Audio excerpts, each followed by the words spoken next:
Look at this rocky beach. They're real rocks. Chad, this way it's some bitch lasagna. Is it? Yeah, right here, right there, this exact part here. Let's get some. Hello, Ohio. Ohio. We are at farmer's market right now, and we're about to get some premium strawberry mochi.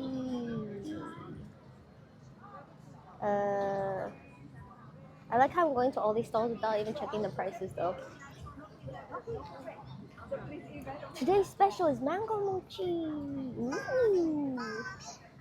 Thank you for the follow. Thank you for the gift. Oh, thank you for the gift to Samachino. This is not stop eating. No, I'm gonna stop eating. I'm just getting something. Maybe I wanted to get some for Christy. Did you ever think about that? I'm seeing her soon after this. The polo sound is funny. Yes, the mommy one. It's just silly. Boob and I just I just walking around checking. Pour une vidéo? C'est pour une petite vidéo. Mesdames, bonsoir. On fait une petite émission. Je voulais simplement savoir combien de fois vous tirez la chasse par jour. Joker. Non mais sérieusement à peu près.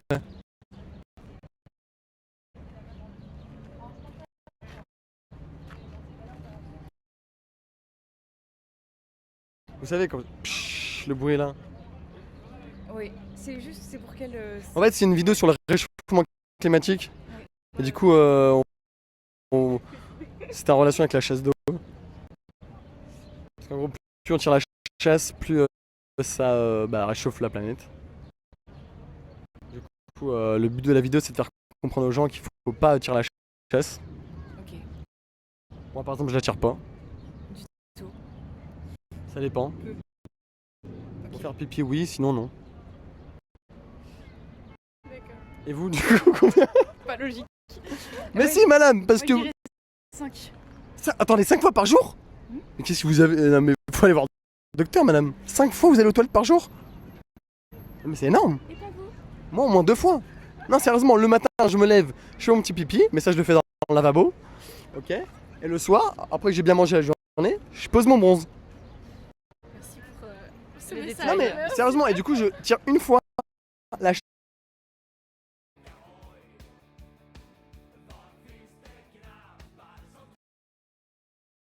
Okay. Additional features Yeah, if you hide. could do it. See, yeah. There's still dots on it. Wait, so where would it be? If you would escape, and then on the right side under other, it says edit HUD. Yeah. And then you're talking about the character nameplates up top, right? No. She's talking about the no. She's talking about something else. Here, I'm go talking to. about on my. Warrior blood must truly run in thy veins.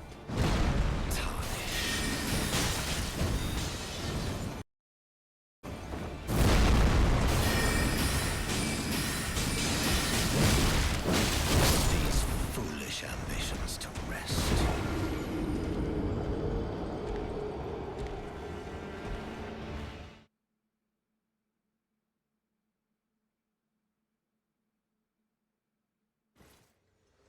That's so sad.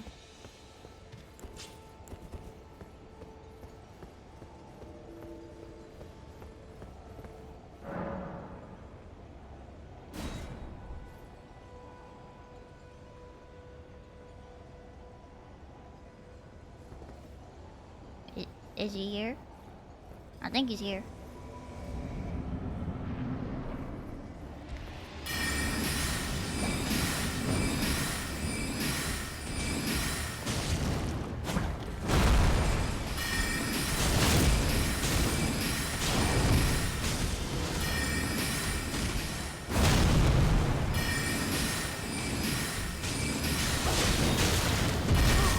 Oh, I thought he was taking the beating for me?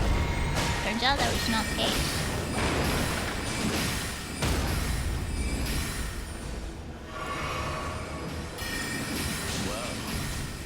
Please attack the other guy. Yes. Warrior blood must truly I'm dead.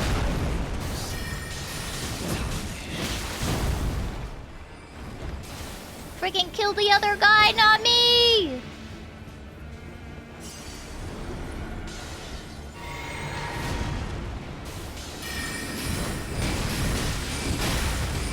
Wow, he is freaking the other guy up. Okay, I'm the other guy. I'm the other guy. I'm getting freaked up.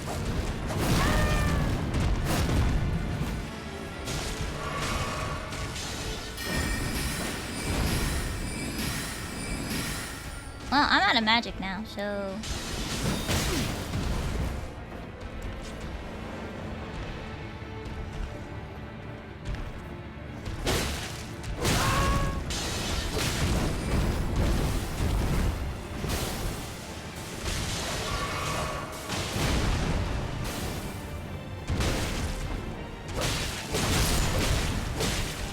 he killed my summoner. My summon guy.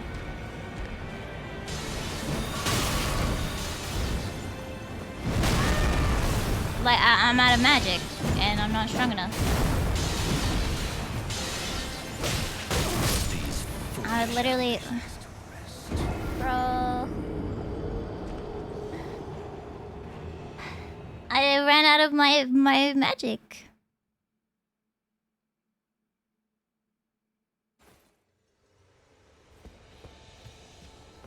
Should I switch to 3?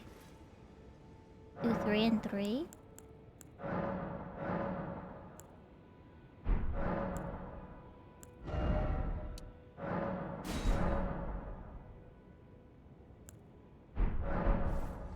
I think if I do this and then we do a summon, we'll be okay.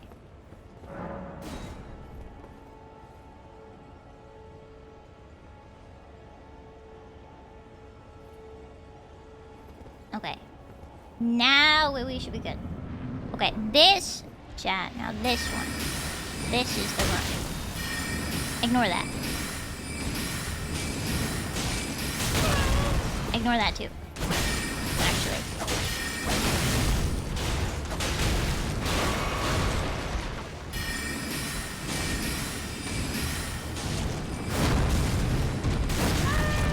Oh my god, the same thing happens every single time.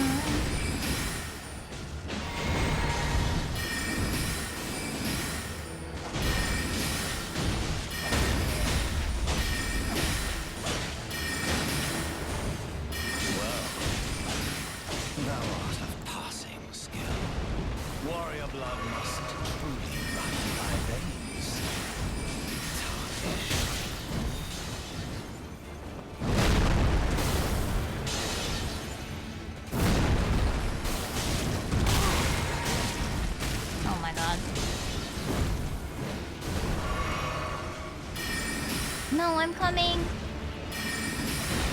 No, stop dying. Oh, he's dead after that one.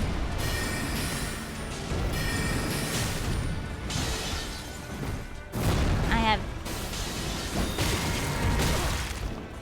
Oh no. Oh no. Oh, I don't have any healing flasks. Oh, I'm so dead.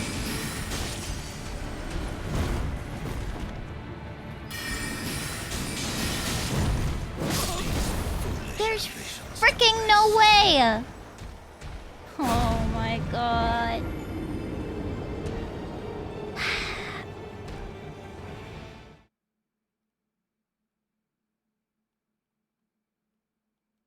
Okay. Okay, this one.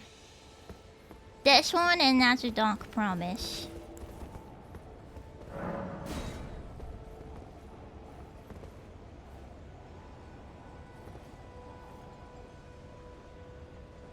I think he's here. I think he's here.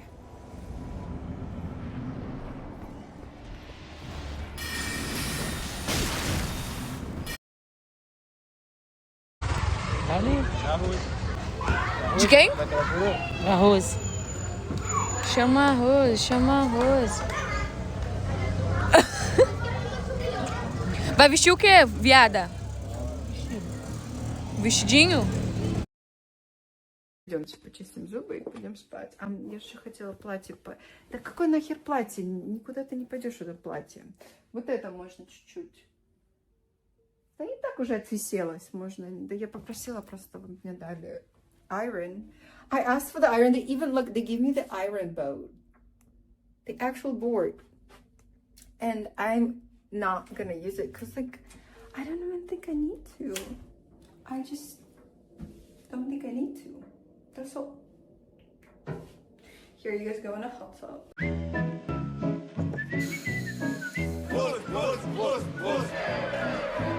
So kann ich Sie nicht durchlassen. Ich bin eine Wurst. Senorita, was machen Sie? Egal, was du trägst. Hauptsache Axe. Hol dir die neue Axe FIFA World Cup Edition.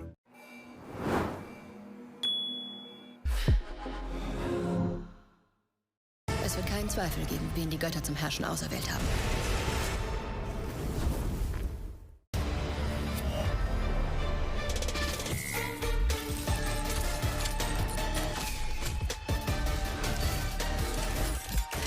Unmatched for esports, unleashed for you.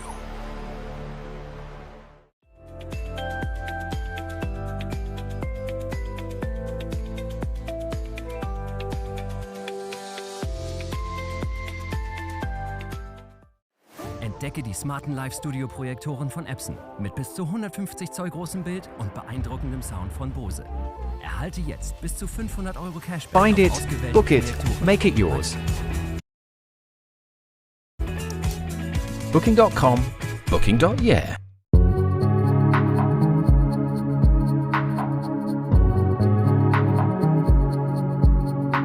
Because I love small form factor gaming systems. I've built many of them over the years, but they've never been able to do what this machine does.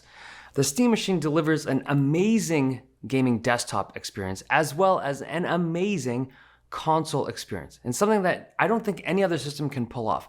So even the way you would boot it up, you pick up the controller, hit a button on it, and the machine wakes up, it'll automatically turn on a TV, it'll switch the TV to the right input, and then within seconds, your Steam library is on screen, ready to play. And it's got a very intuitive UI, there's no Windows 11 slop, and it's all run off a small, quiet cube that is powerful enough to play basically every game. It's powered by a semi-custom AMD chip. It's got 16 gigs of RAM and 8 gigs of VRAM. Now, by default, games on the Steam Machine are set to run at 1080p, and at that resolution, games run well. They feel smooth and frame rates are good. Valve claimed it would be about 6 times faster than a Steam Deck, and from my testing, that is fair. I am getting roughly 5 to 6 times the performance of the Steam Deck. Now, you can always increase resolution and pump up graphics settings depending on what you're trying to target, but out of the box, this thing delivers 60 frames per second or more for every single game that I tried, and that's without adjusting any settings. Now, back in November, Valve also made 2 other claims. The first was that the hardware in the Steam Machine is equal to or better than 70% of what people game on currently. So I went and looked at the most recent Steam hardware survey, and yeah, I think that holds up right now. The most common GPUs out there are 3060s and 4060s, and there's a big chunk of devices that are weaker than that. So it does seem that the Steam Machine is equal to or better than 70% of the existing gaming hardware out there, at least according to Steam surveys. Now, the other claim that Valve made back in November was that you should be able to hit 4K 60 on most Steam games using AMD's FSR. And you can get there, like you can hit 4K 60, but often with the lowest presets and aggressive upscaling doing most of the work. Now, depending on the game, image quality at 4K with FSR can look good in some games, but other games not so much. And same with ray tracing. This system is capable of ray tracing, but AMD's GPUs are typically not as good as NVIDIA's GPUs when it comes to handling that kind of technology. So in general, I would set my expectations of this device as a 1080p machine. It's not like some 4K beast machine. It's an excellent 1080p device. And a big part of that comes from the fact that this only has 8 gigs of VRAM. Now, this was a hardware decision or a hardware choice that was very contentious because 8 gigs is like the minimum.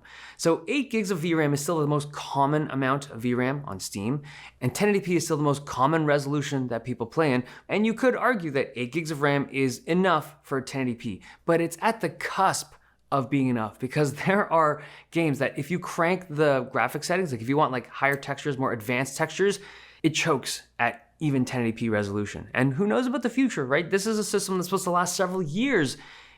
I just feel like 8 gigs is literally the bare minimum, and they just went with it. Native 1440p with higher textures can be rough on performance depending on the game, and native 4K resolution is only going to be playable with very light titles. But at 1080p, fantastic system. Now, it's a very quiet and energy efficient system. I've had it running for hours with good temperatures and low fan noise. It's quieter than a PS5 or an Xbox for sure. And for a system this size with this kind of performance, the cooling system is very impressive. To open it up, it's just a few screws to remove, and once you do, you can see the massive heat. Hey everyone, Anders here with another video. Today we are going to go over the first global Aeon 2 team update video released earlier today and touch on some of the changes the game has made since its launch in Korea and Taiwan late last year.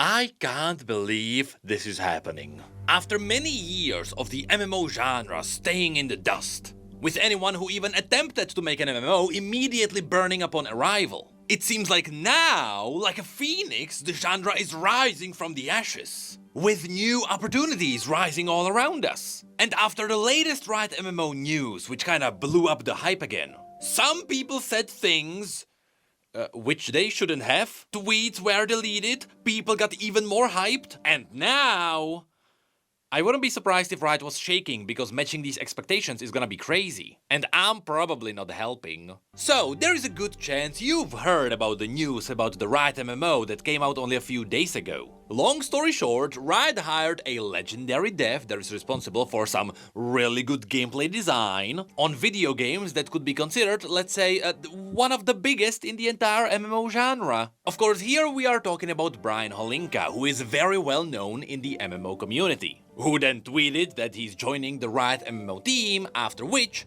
everyone freaked out. Because while all the other MMOs are burning and layoffs are happening, because you have to play, because the chance... I opened 100 Pinnacle Strong boxes, specifically the Pinnacle Strong boxes in the red keycard room on Outpost. We're going to get to the exact percentages in a moment, but if you just look at the loot from multiple boxes, very strong patterns emerge. These are implants, then we have cores, then we have equipment, then we have mods, and then we have, at the very end, consumables. And another one, implants, cores, equipment, mods, and then finally, consumables. Knowing what items can drop from these boxes and how often they drop can help you decide whether the loot from the red keycard room on Outpost is worth the risk. I personally farmed 57 Pinnacle Strong boxes. I did this live on stream. Big thanks to my community though on Discord for getting the other 50-ish strong boxes together. And also thanks to Apex for the data analysis. Starting with what you're probably most interested in is what's the drop rate for prestige gold items. Out of 100 Pinnacle Strong boxes, 24 contained a prestige gold item, which is represented here in the blue section. It is just shy of 25%, just shy of 1 in 4 chance of you getting a prestige item out of a Pinnacle Strong box. Remember that every room, every sort of red keycard room has 2 Pinnacle Strong boxes in them. So if you do 2 successful runs, that means you get 4 Pinnacle Strong boxes, and hopefully one of those Pinnacle Strong boxes will contain a prestige item. Of course, when it comes to percentages, you might be really unlucky and you might be in the 76% of not getting one, and you might do it all day and not get a prestige. But we did get 24 out of 100 boxes containing prestige or gold items. It definitely didn't feel like that when I was doing it, but that's what the data says. In addition, 2 of the strong boxes contained 2 prestige items. For example, this strong box here contained a gold implant and a gold mod, bringing the total number of prestige items that we got out of 100 boxes to 26. Out of those 26 prestige gold items, 8 of them were cores, 4 of them were gold implants, 11 of them were mods, weapon mods, and we got 3 gold keys. So if you are trying to farm prestige gold items, you're most likely going to get a gold weapon mod. Before breaking down other categories of loot, it's helpful to see the full loot table. This represents every item that we pulled from 100 Pinnacle Strongboxes. On average, a Pinnacle Strongbox had 16 items in it. Occasionally, it only had 15, and occasionally, it had 17. So this is 1,602 items, which is all the items that we got out of the Pinnacle Strongboxes. And of that, 52% were the deluxe blue items, 23% were enhanced green items, 16% were superior purple items, 7% were the grey standard items, and 2% of that 1,600-ish items is prestige. This just gives you an overview perspective of what you're likely to see in a box. You know, most likely it's going to be 50% or more of blue items.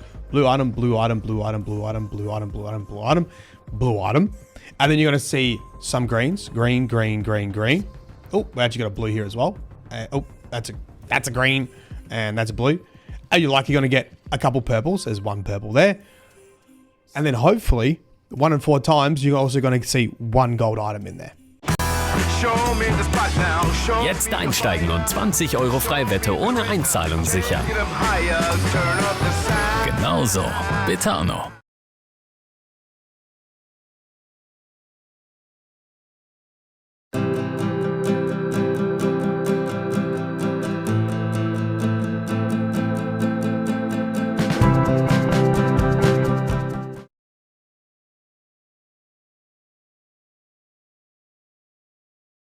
Item in there.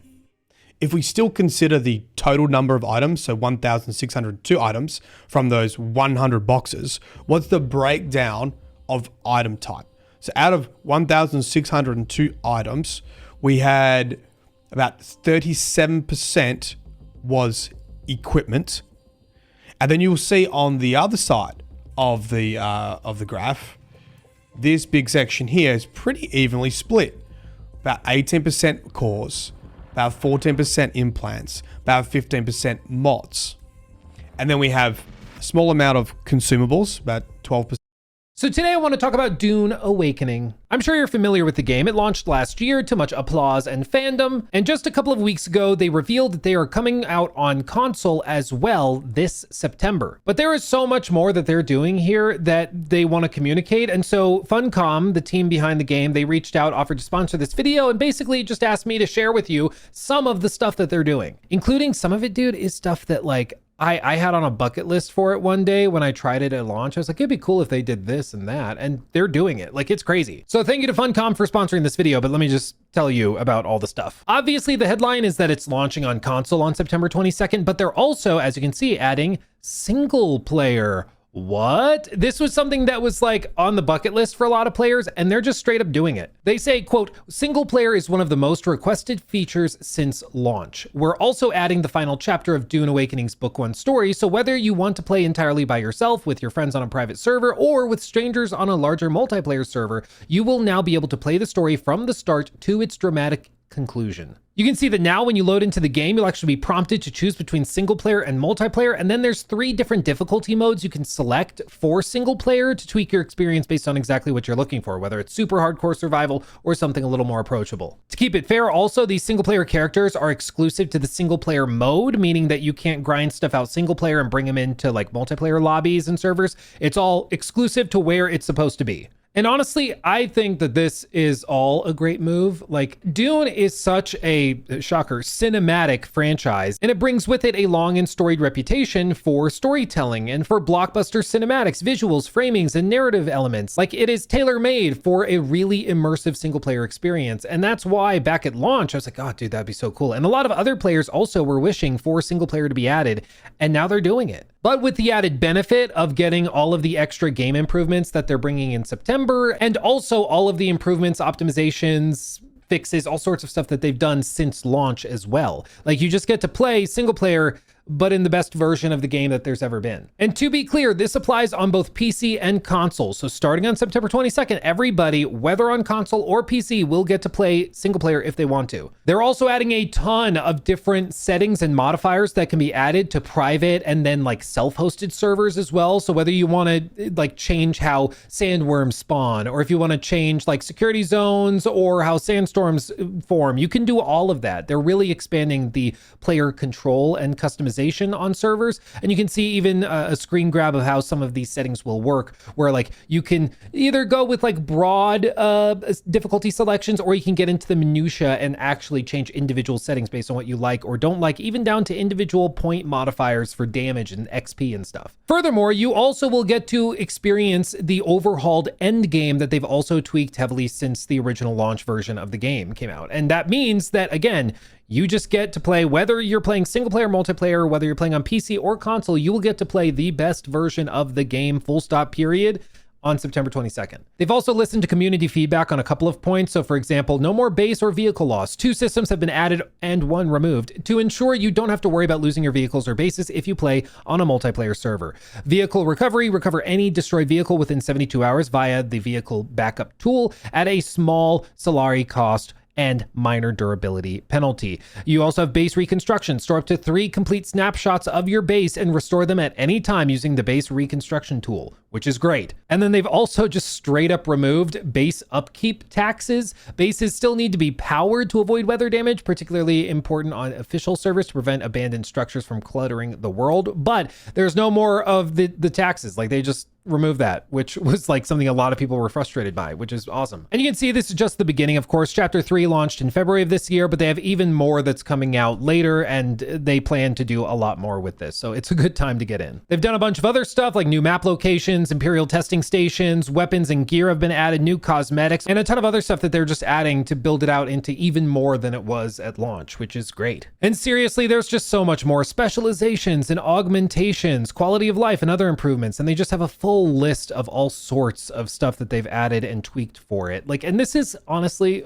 like, I play a lot of single player games, but one of my frustrations has always been that usually there's this general philosophy that once you launch, you're kind of good. Like, that's the game, enjoy it, that's that.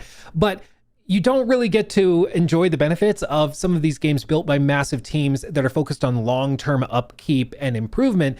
And we're seeing the benefits of that right here. Like, they're listening to fan feedback, tweaking stuff based on player feedback. And if players were like, hey, we think it'd be cool if we did this, or if you got rid of this mechanic because it's kind of annoying, they actually can respond to that and build it out and tweak it and change it. And the game kind of evolves with the audience as the audience is playing it and providing that feedback. And I just think that's really, really cool. And this is sort of a broad breakdown of everything that they're doing. You can see single player, coming to console, the epic conclusion to book 1, of course, scalability and difficulty and game customization, all of that character-centric experience. And then they've got all the other stuff that they've added since launch to just make it more and more and more than it was before. And I think that that's all just fantastic. I mean, it's easy to just be like, the game's out there, enjoy it, go for it. But they've actually gone out and they are doing a lot to overhaul it. And I think that's great. That's everything they wanted me to share with you today. Again, it launches on September 22nd on PC and console, of course, with all of the improvements and updates, and single player will be available to everybody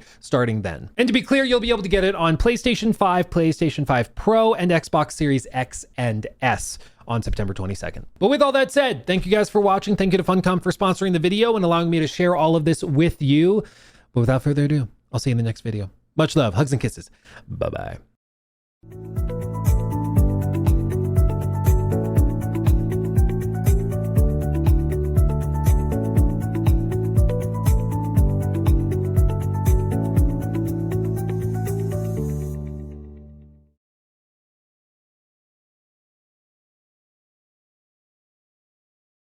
Shake and win millions of prizes with the AliExpress $1 challenge.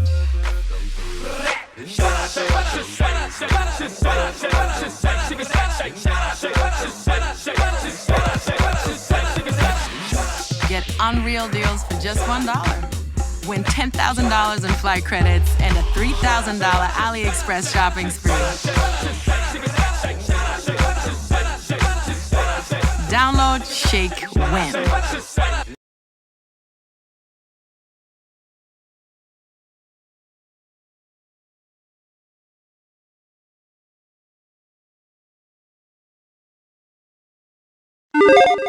Welcome back to another episode of Before You Buy, the show where we give you some straight up gameplay and our first impressions on the latest games releasing. Our boys at Funcom are at it again with a kind of sort of follow up to Conan Exiles. Hi folks, it's Falcon, and today on Game Ranks we're talking Dune Awakening. I'm just gonna be frank here. When I first heard about this project, I was kind of skeptical. I mean, I don't know if you've heard the videos in which I make jokes about its release date. Dune was gonna wake up, but it got delayed, so it went back to sleep for a little while. I don't know, I make fun of it. Part of it is, it's Dune, Frank Herbert's seminal space opera, but a survival game. Every other Dune game focuses on the politics and the warfare elements of the books, but there is an element of survival to Dune, and the premise, honestly, is not completely out of left field, but it seems a little odd at first glance. Or it did. That's how I used to feel, at least, because now having spent some time with the game, I'm willing to eat a little crow on it because the game does make sense. It might actually capture the feeling of Dune in a way no other game has up till this point. Not saying it's without its flaws, but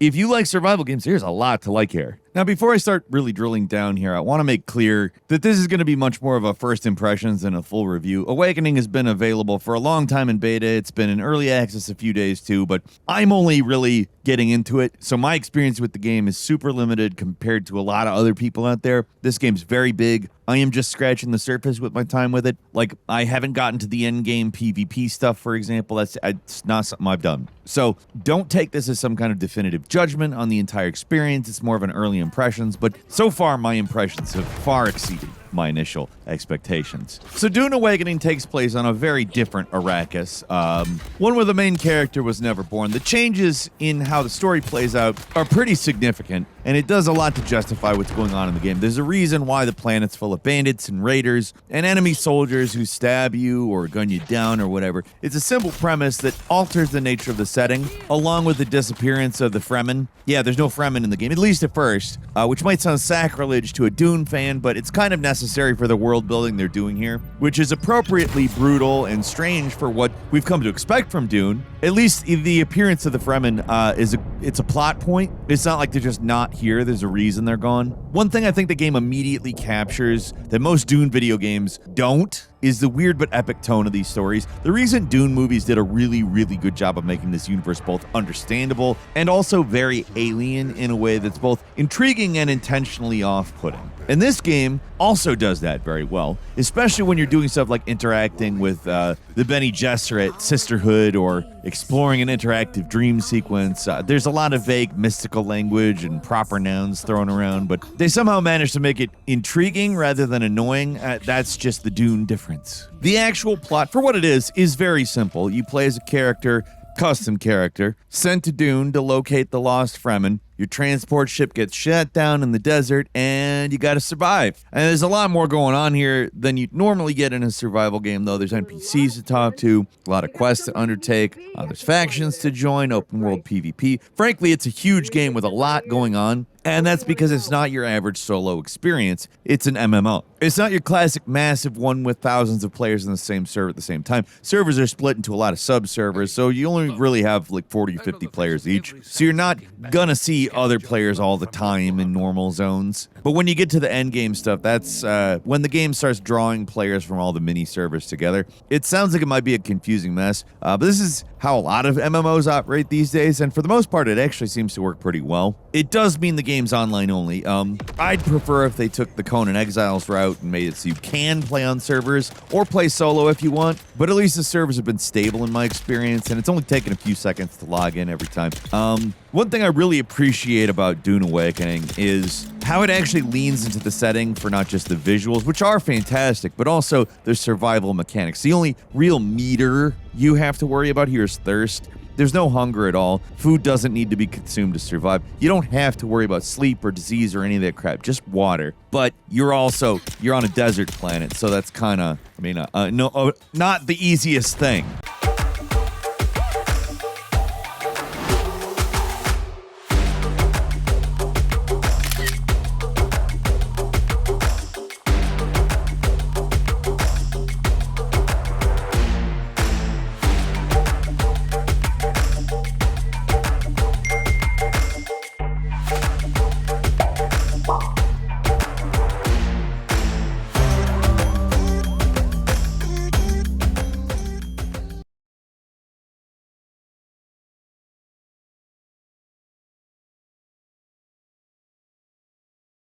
Legalisierung. Ich war dagegen. Und jetzt?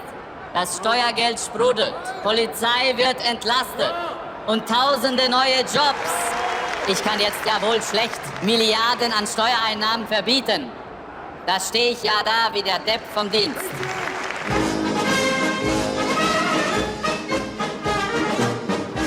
Aber vegane Weißwürst gehören wirklich verboten.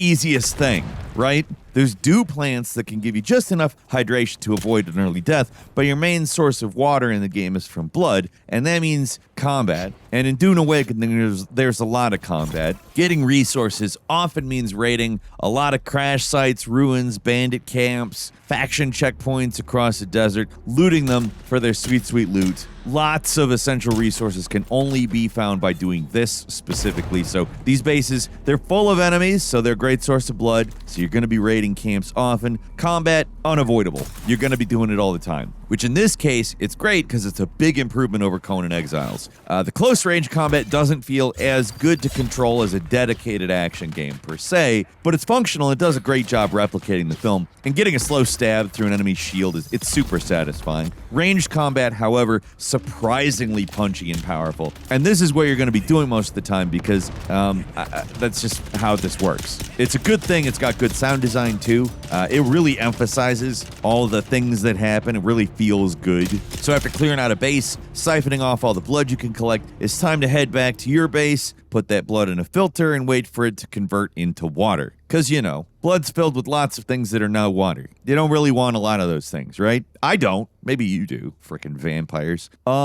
There's no vampires in this game. I'm calling you a vampire, audience. And not for a good reason. I don't really know why I am. Anyways, base building. Pretty good. Solid. It's simple enough that it doesn't feel like a chore, but there's enough depth that you do have to think about what you're doing. Base upkeep, essential. You need to keep the power running so the shields protect your base from deadly storms. You need extra water for ore refining and a dedicated space to store your vehicles. In a lot of ways, the survival elements of Dune feel a lot like Subnautica, only rather than underwater, you're in a desert.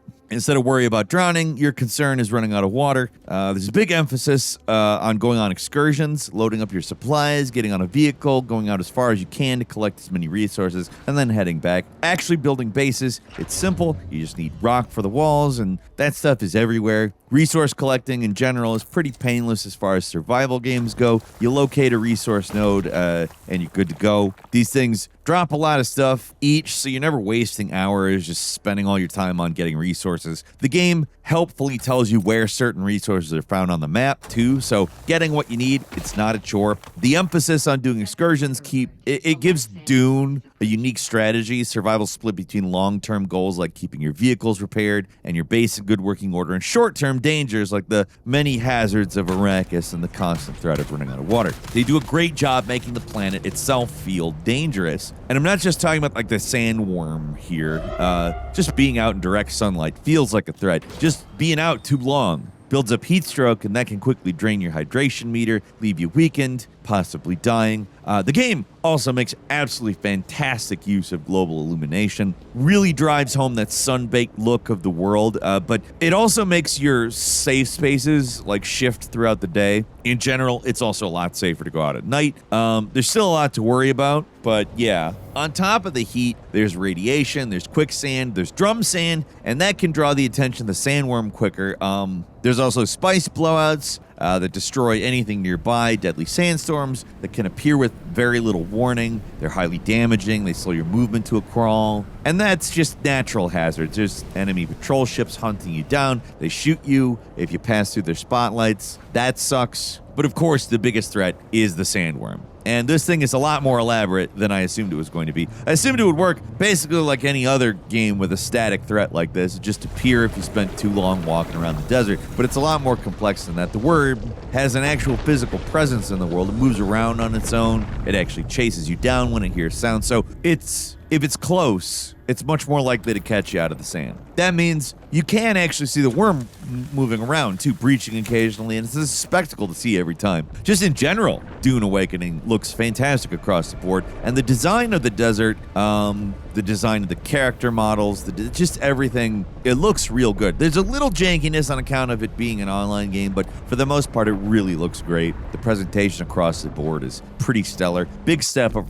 from Conan Exiles. One thing that isn't a big step up, though, is the climbing, which works the same in Dune as it is in Conan. It's not much better, if it's better at all. It's way jankier than it needs to be, even if they're adding some stuff like anti-gravity and grappling hooks that make getting around the world a lot easier. Like, the powers really deserve a shout out here. Depending on your class, you can get access to some different abilities, and they're, for the most part, really fun and powerful to use. I really had fun with the soldier class, grappling around on the battlefield and chucking grenades all over the place. It's a lot of fun. The powers make combat a lot more interesting, and even if some of them honestly do make me raise my eyebrows a bit from a Dune perspective, one of the player classes is Bene Gesserit, and you can play as either a male or a female character. In the books, only women can join the Sisterhood and have the power of the voice. The whole point is that it's an anomaly that the main character can do it. Obviously, your player character is supposed to be special in this game and kind of a stand-in for the actual Dune main character, but in practice, that means there can be dozens of people running around with what's supposed to be a one-of-a-kind power. I mean, it's not that big of a deal. It's your usual MMO storytelling issue where there's thousands of chosen ones occupying the same space. Doesn't really make any sense, but you kind of have to go with it. There is at least a story to follow in this game. It's not just endless raiding and base building. And while the actual base building component does start to get a little more complicated, I really like how streamlined everything is here. There's a dedicated button for immediately dumping everything in your inventory into storage, and everything necessary for crafting gets automatically pulled from your storage containers, so they completely cut out all of the tedious inventory management that so many survival games still have. If there's one survival game out there, fine, this stuff makes sense. If there's 100, none of it makes sense. And there's way more than 100.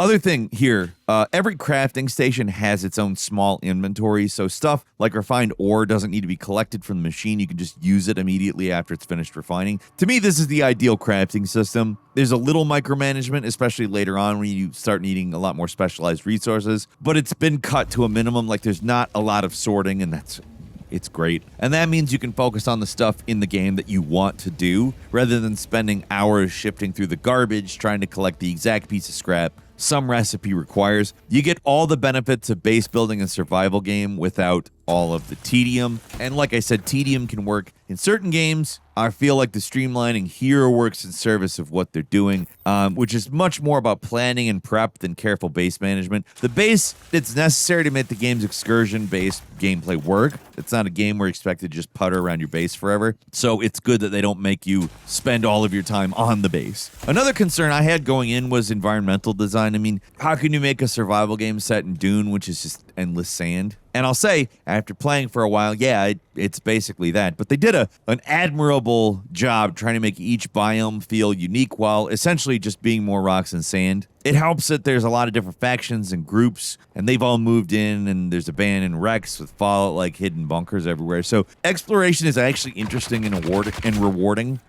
Quests generally are pretty basic. You have the usual go here and get stuff things, but the location design, it's pretty great. The audio logs are out there. You find them, they're little stories on their own. The game manages to fill out the world of Dune in a way I don't even know if other Dune games have ever even attempted. Sure, most games give you plenty of insight into the great houses, but this game fills in a lot of blanks elsewhere, like planetologists, researchers, explorers, all kinds of characters. They're just out doing their own thing. And I'm not going to say the voice work is always stellar. Some of the audio logs sound like temp tracks, but most of it's pretty good. It's solid, at least. If I have anything to complain about, it's just the MMO-ness of the whole thing. When you get to the open world PvP stuff and the faction warfare is happening, it might start making a little more sense, but at least early in the game, it doesn't really make a lot of sense. Like, it doesn't bring a lot to the table. When you first get stranded on Arrakis, You're supposed to feel alone and isolated, but the starting zone is covered with abandoned bases built by other players who were there first. Arrakis in Dune Awakening feels less like a hostile and untouched land and more like a dead mall or an abandoned housing development. There's bases everywhere, and while I appreciate that it's easy to tell them apart from the points of interest, it does kind of break the immersion if there's so many of them all over the place, often just a few yards away from a bandit camp. Mit der Kongstar Online Flat M bekommst du für 24 € im Monat 100 GB in bester Netzqualität. Egal ob im Urlaub, deinen liebsten Sprachnachrichten, Fotos oder Videos schicken, kein Problem mit 100 GB. Sichere dir jetzt Kongstar Online Flat M auf kongstar.de.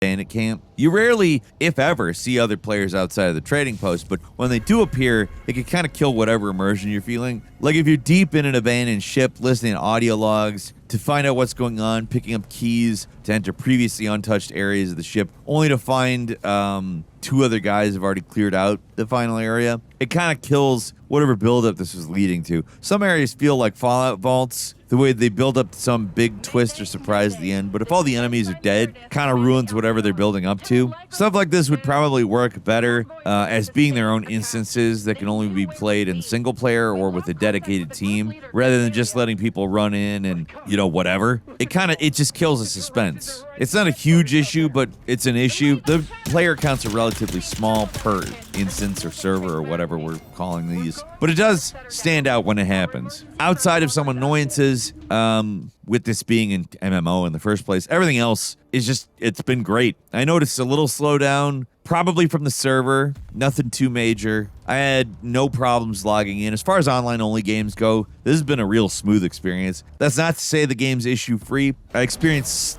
one crash to desktop, and there's a fair share of janky animations and visual bugs, but it's nothing close to what Conan Exiles had and still has. Compared to that game, Dune Awakening is a really, really stable game, and overall a big step up. So overall, my impressions of Dune Awakening are really positive overall. I'm having a lot of fun with this one. If you're a massive Dune nerd, some of the things they chose to interpret here are probably going to bug you, but even still, I think there's a lot more good than bad with the storytelling. I think they really managed to capture the feel of Dune in a unique way. The survival stuff, it's clever and thematic. The combat's consistently entertaining. The world is bleak and beautiful, and just overall polished and a complete package for what you're paying for. I was skeptical about this, but I would say consider me a convert. But what do you think? Leave us a comment, let us know. If you like this video, click like. If you're not subscribed, now's a great time to do so. We upload brand new videos every day of the week. Best way to see them first is, of course, a subscription, so click subscribe. Don't forget to enable notifications, and as always, we thank you very much for watching this video. I'm Falcon. You can follow me on Twitter at FalconHero. We'll see you next time, right here on GameRanks. No doubt the work of some desperate and dangerous outlaw. One with a burning hatred for the Emperor and all he represents.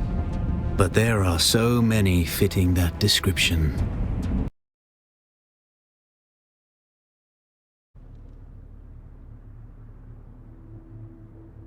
Welcome back, everyone, to some more Dune Awakening. Today we are picking up where we left off. We've got our base here. Started last time. We went only for the first 2-ish hours of the game. But now it's time to return and do more of the quests. We hit level... I don't even know. Do we have a level 6? We are playing as I chose the Bene Gesserit class to start with, but you can mix and match and change and so on. Also, think you can respec at pretty much any time. So, nothing locks you into that. Let me actually check to make sure... or see if we have any water before we head out there. Or deposit. Yeah, let's drink some of the water in here. If I get my hydration up. Beautiful. But yeah, it's been good. It's been pretty fun so far. I've been pretty much following the main story. Aside from some exploration and some co-op aspects. But we're going to make our way over to the outpost. One of the first things we need to do. And then from there, we'll see what happens. We might end up doing some co-op again with my buddy, Matt. Ich habe 60 Euro für Lebensmittel ausgegeben und das ist alles, was ich bekommen habe. Bis ich Nielsen IQ entdeckt habe. Ich zeig's dir. Ich kann buchstäblich meine Einkäufe scannen und Punkte sammeln, die sich in echte Belohnungen verwandeln. Es dauert nur ein paar Minuten nach jedem Einkauf und die Punkte werden zu echten.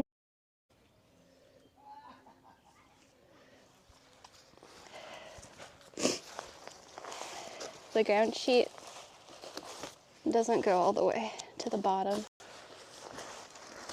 It's a little short.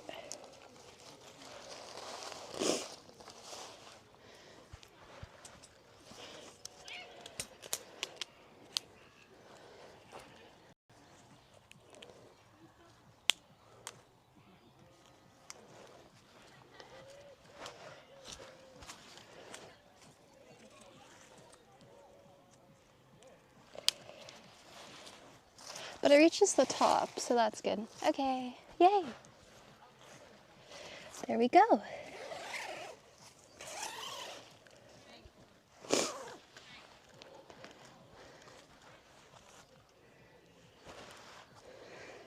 Nice, okay.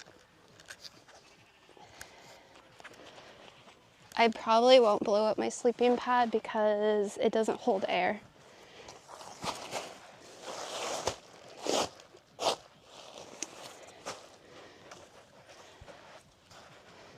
So we'll leave that. It's starting to rain again.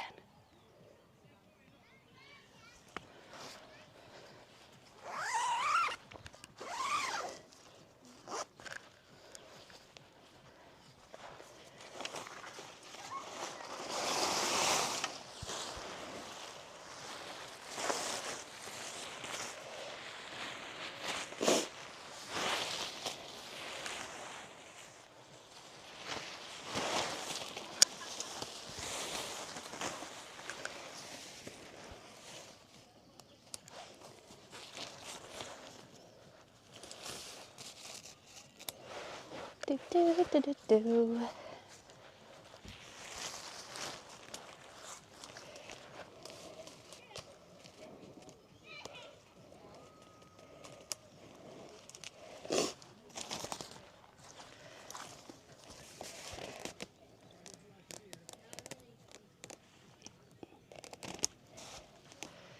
There we go. And then we just gotta stake it out.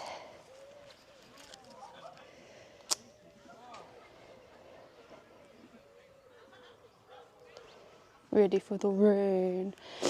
I hope we don't have to test out how rainproof this guy is. I don't want to test it out. But Trevor was using this without the ground sheet, and I don't know how he didn't get wet. Maybe he didn't get much rain, but I feel like you must get wet without the ground sheet.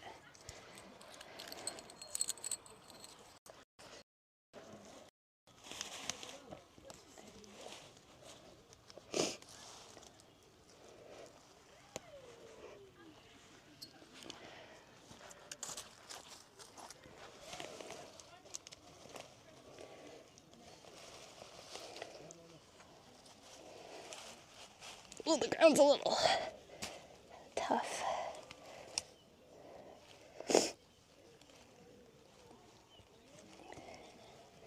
Okay, kind of got it.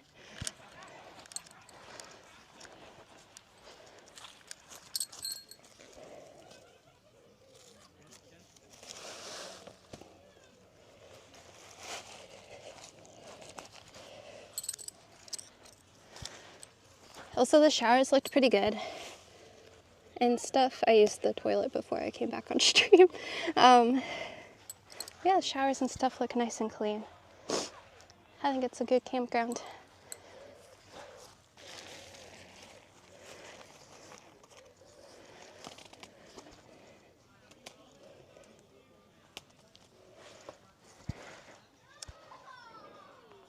Oop, I hit a rock.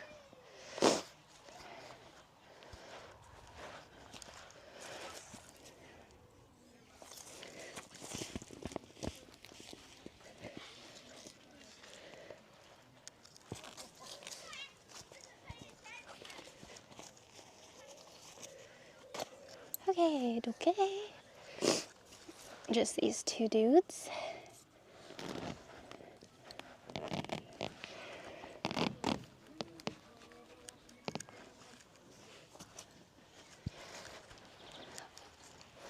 Voila. We got a tent.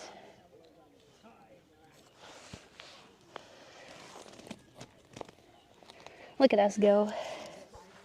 Oh no, I just put my white sleeves on my really dirty legs.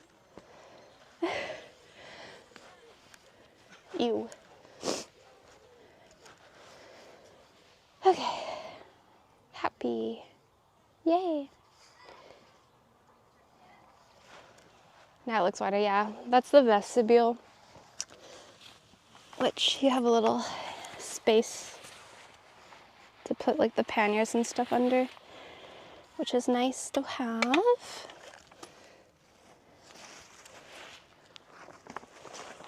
I wonder if I should start charging just in case.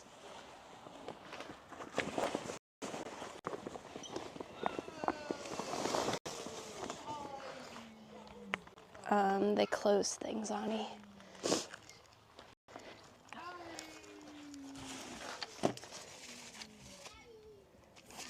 I've got camping shoes with me too, so when I shower I don't have to put these on, which is nice.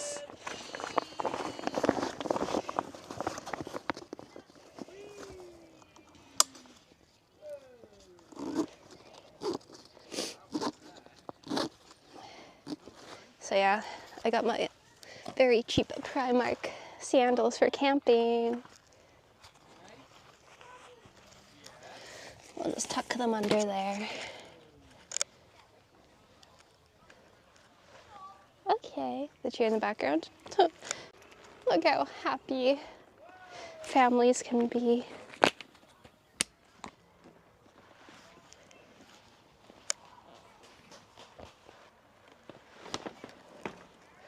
How cute.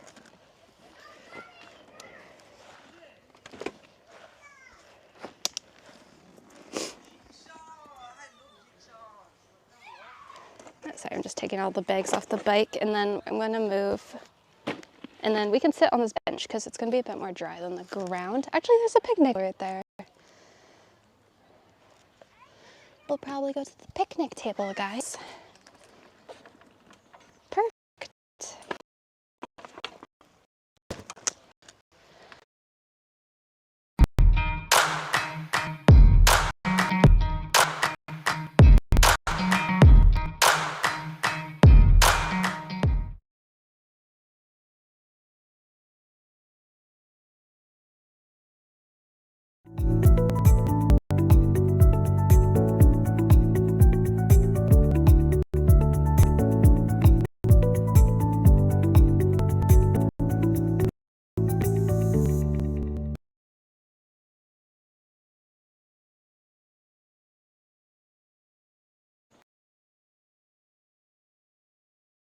Where's my iPhone? Let's put the iPhone on the table, and then we can eat.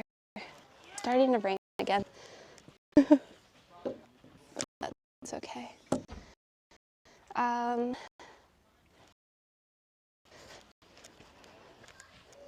Let's,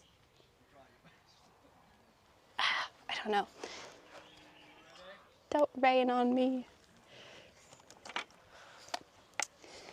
We're just gonna hide things just in case it rains, because it's trying to.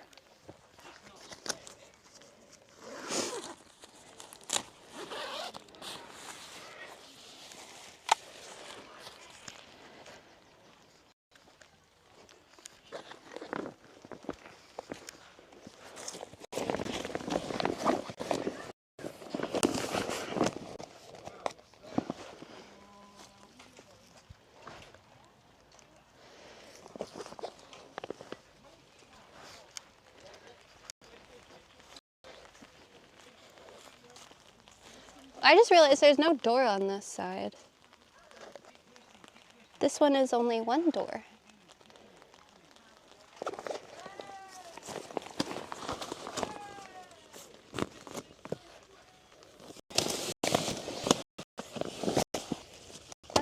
Okay, I didn't realize that. One of my favorite things with the other tests, the money doors.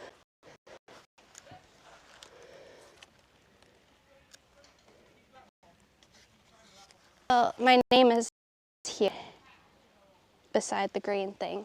And this looks like a free picnic table. It looks like my picnic table. We're gonna use it. And we're gonna eat dinner in the rain.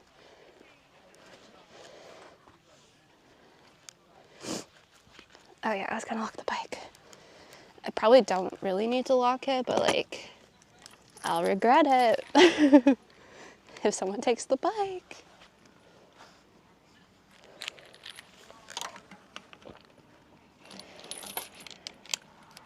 Just make it a little harder for them.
Ugh.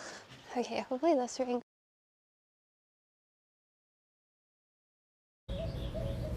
Have you seen alcoholics? They always have the red nose. Do we got a pool to chill in? Yes, we're going to the pool when Jeanette comes.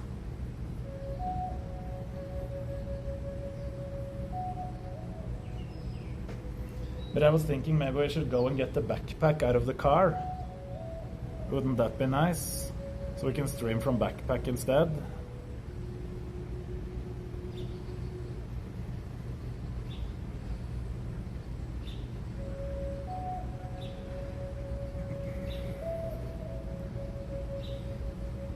Yeah, I'm listening to the music as well. I can just listen to this. I'll remove the maps from screen while we're sitting here because there's no point of having them open.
Look at this umbrella hat. Now I have a hat for us.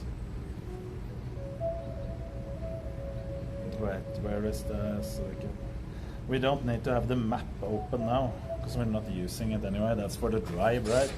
fucking get a life, you fat Jamie, fuck! thank you for the 17 months.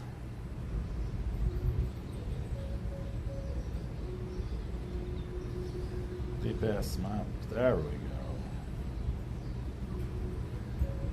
Okay, Rumble Studio, where is it? Because I need to start this campaign shit. Campaign.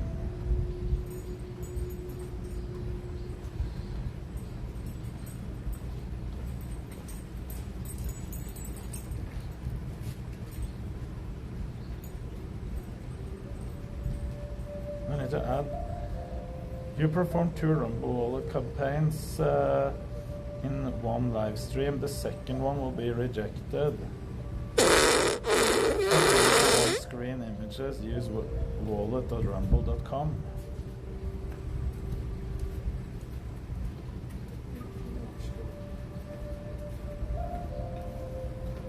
Do not pull up the App Store. The call to action should always point audience to. I need to text.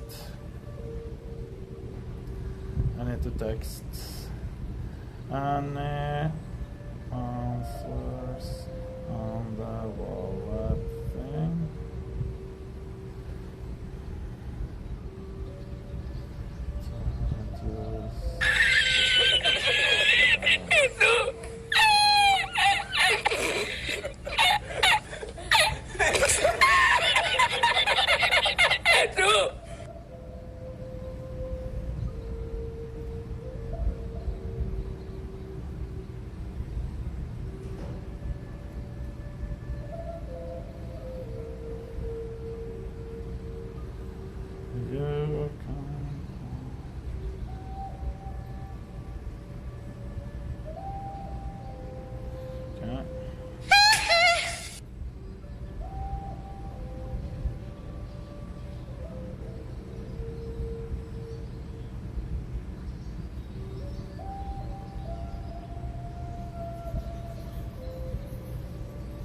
Okay.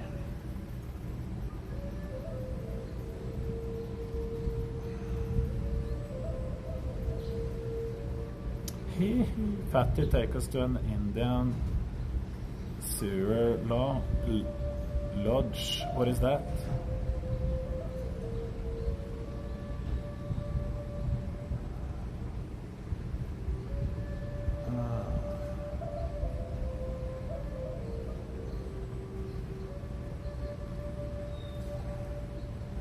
Is that? Ok, skjønner. Hallo? Der kommer jeg.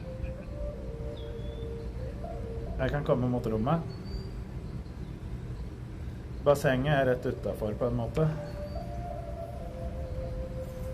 Yes. Der.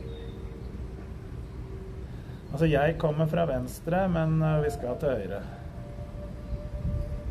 Yes. Ses vi der. Ha det. Ha det. We probably don't need holy shit, bomber.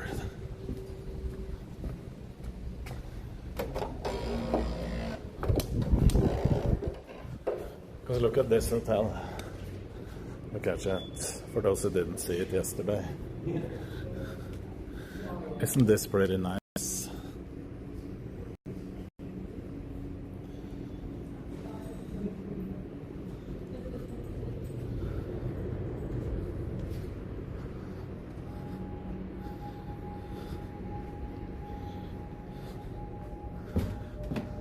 Not bad. Hello again, Hypex. Not like Cookie Cutter Hotel now.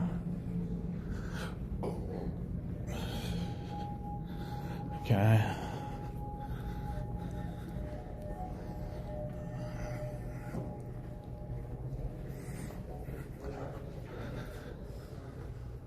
Don't leak room.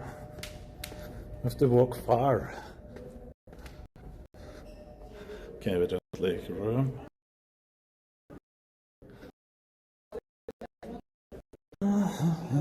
Okay, streaming PC with Dutch nets as well.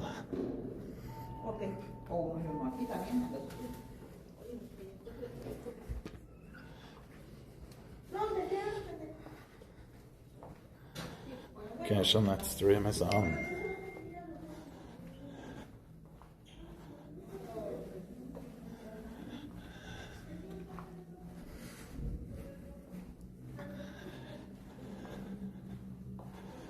Okay, we invite her to stream together. Stream together.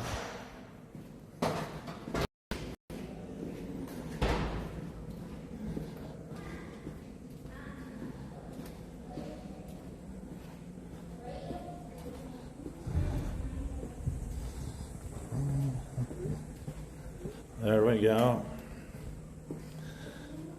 It makes me dizzy, the carpet.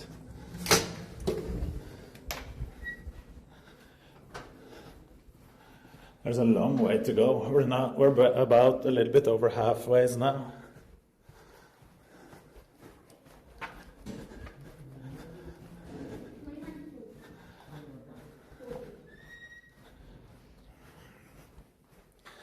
Have to walk through it. Good cardio.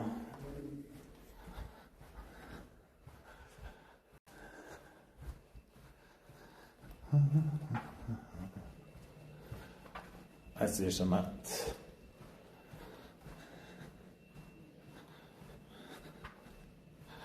Did you ask about getting the car? No, I didn't, because we can do it later. We can do it later.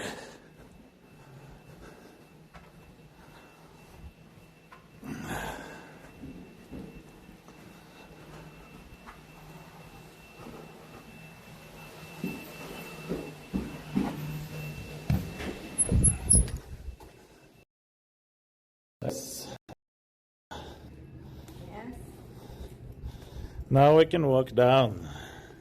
Where have you been? I have been in the desert, and then I've been to the parking lot and met Power Karma. He was stopping by. Oh yeah? He said hello. Nice. He was driving his bike on his YouTube stream. Oh, is he a YouTuber? Yes. He just does bike rides. So he was had been driving in the mountains. Is he does he do it live? Yeah. Yeah. Look, we can rent bikes and helmets. Maybe. You need a red one, I think. Maybe by the pool as well. Yeah. Should we go there or there? There's less people there.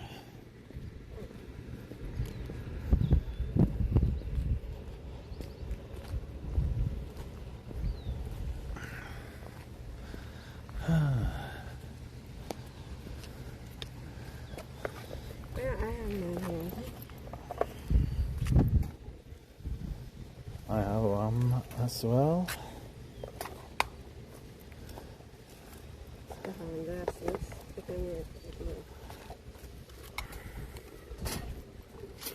Yes. He will break the bike.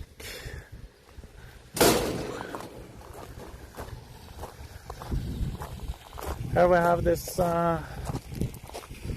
where we can reserve one. So we have shade.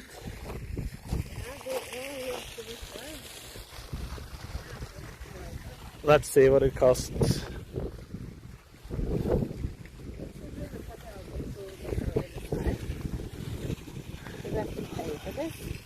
I'll check.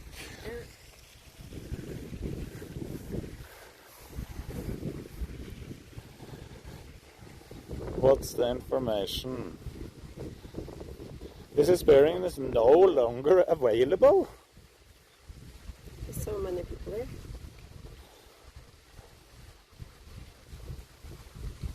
Why is this not? I'll just sit there. Why shouldn't this be available? Like Lara, yeah. Does she have a ponytail like this? Yes. But I haven't seen that before. We can walk over. I haven't seen it either. I was out there. By the snake? Yes, I tried to see it, but I couldn't see any. Couldn't see any snakes.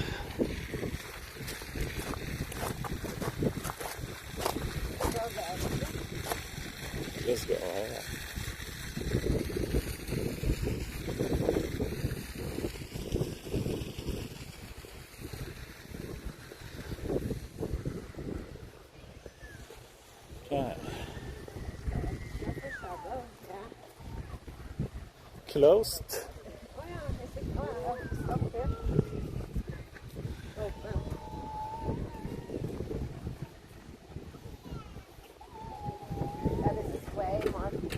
This is just kids and kids. But it's not unlocked to further.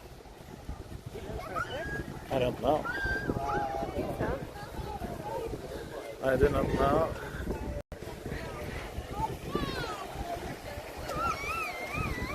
Where do you think most of the people are from? There. Because where I don't know. No, you make everything else.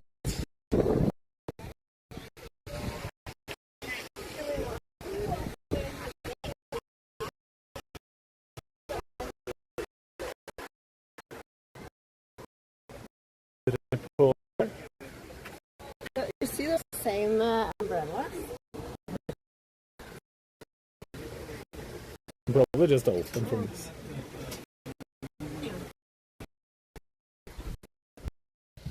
I can't see much because I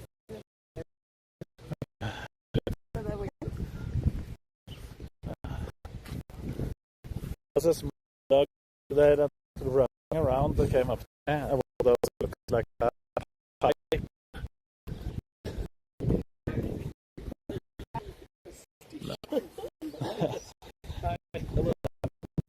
Yeah, those really small ones. Kia size, just longer.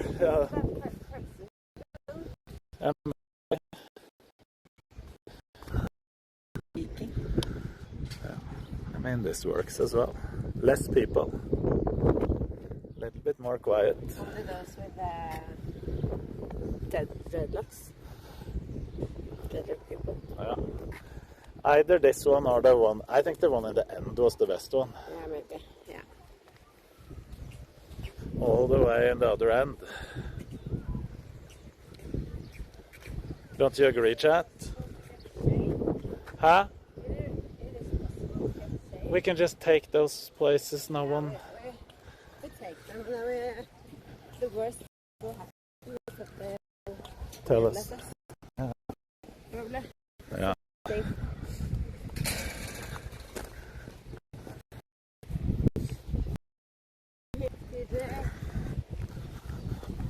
Lazy river pool, but it wasn't a river. It just looked like it. It was a snake pool. Snake pool that was lying still. Yeah. Lazy snake pool. I was sure I had the room card somewhere. I have it there. You don't have a serving. The only thing I want is water. What for diet? Old diet Coke? That could work as well. Should we order or?